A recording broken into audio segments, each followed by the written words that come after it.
And again, I want you to start that self-reflective process. Two brothers in the community have really begun to share their vulnerability, masked in the greatness of their talent. In fact, use their talent to help mask the pain that they were really carrying around. That's two examples of invisible tattoos that in part are still etched in their spirit. Next, we'll hear from James Donaldson, 14-year NBA veteran, who's now doing some fabulous work also in China. So can you speak about your story, James, and also some of your work? All right, thank you very much. I think I'll start my little presentation off by remembering one of my old pastors at church who lived to 91 years old.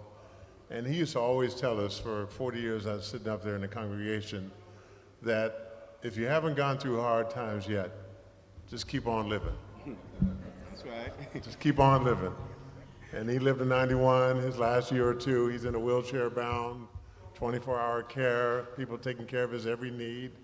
And he used to tell us that for years and years and decades, that if you haven't gone through hard times yet, just keep on living. And so my story starts about 5 years ago.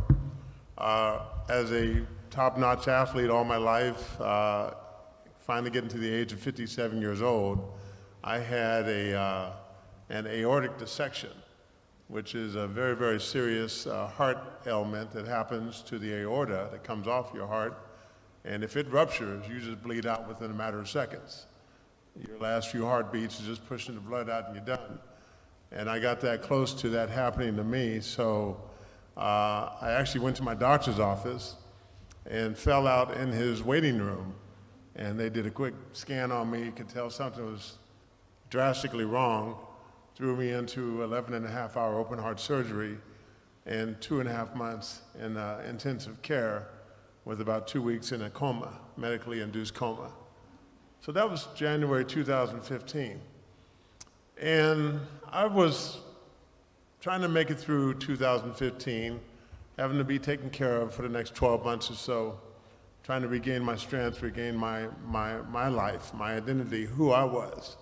I was always a top flight athlete. That was always part of my identity. People take a look at me and say, wow, he must have been an athlete at some point.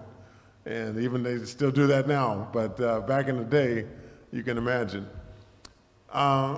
I got my life back on track, 2016, 2017, and around that time, I started running into some huge life stressors, things that you have no control over, that just come into your life, impact you so that you have to start figuring out a way to handle it.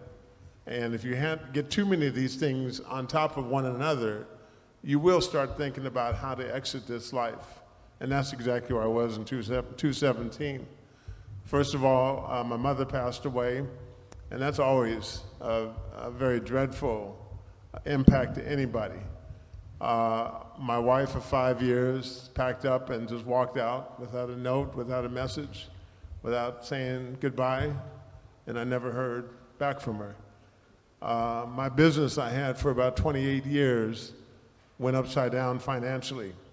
And I poured all my life savings, my NBA life savings into it, trying to save it. Ran myself flat broke, and the business went out of business. And around that time, Thanksgiving 2017, I started not being able to sleep through the night anymore. 5, 6 nights in a row, I'm waking up at 1:30 in the morning, trying to, one, how to get back on top of all my affairs and get them back in place, and two, how to exit this life, exit this world. And I knew that wasn't me, okay? I had a real good sense of who I was all these years, and I called up my doctor and let him know I couldn't sleep through the night anymore.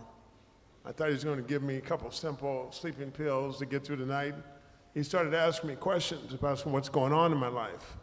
And I told him, I said, the business, the wife, my mother, my finances, everything's gone, gone.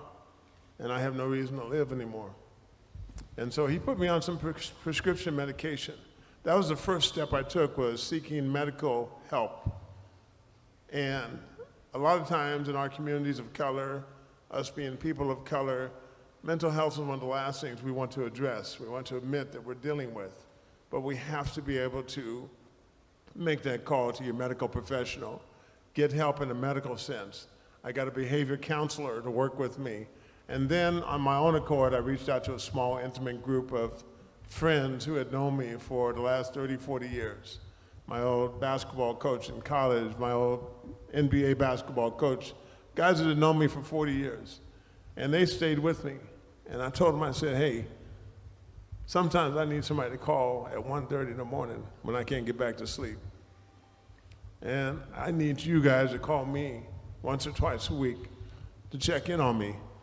Because the only people calling now are bill collectors and lawyers trying to throw summons at me. So I'm running and ducking and diving all day and I can't sleep at night.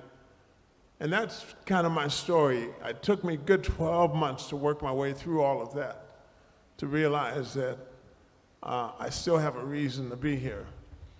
One, for the medical situation I had 5 years ago. Two, for the mental thing I went through just last year. I still have a reason to be here. And that is to spread the word about mental health awareness, suicide prevention, especially to our young generation of children and students all over the country, and really let them know that there is hope and there is a tomorrow. Even in the depth of the darkness, when you can't see it, you can't feel it, it is there. It is waiting for you. You have to keep on pursuing your pathway towards that, and one day you will find that. But surround yourself with medical professionals and good people who really care and love about you. Thank you very much.